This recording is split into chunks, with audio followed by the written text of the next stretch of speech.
Yan, may malago pa pala tayo ditong malunggay. Ito. Saka yun, isang yun. Ayan.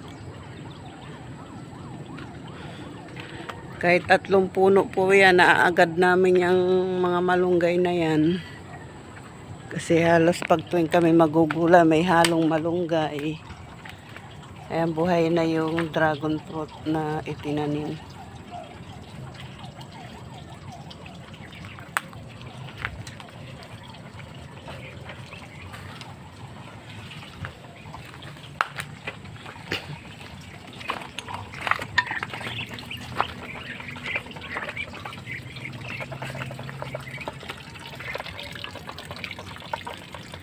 Ating mga ganap dito sa araw-araw. Ayan. Ang daming ibon.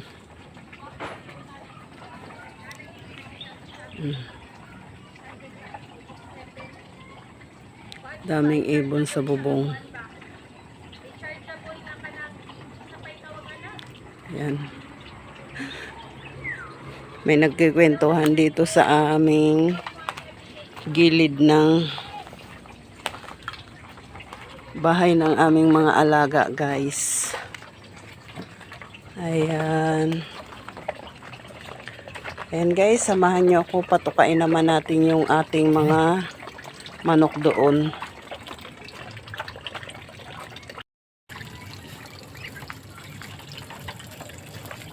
Ayan, binuksan ko na lang yung gripo para hindi na ako maghakot ng tubig.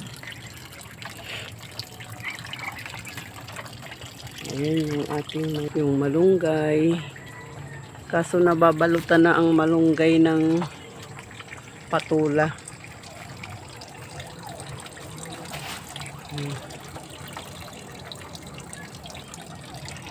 At ito yung dragon fruit na natumba. Ayan. Ayan, guys, yung ating mga alaga. Patukain naman natin yung ating mga manok. Ayan.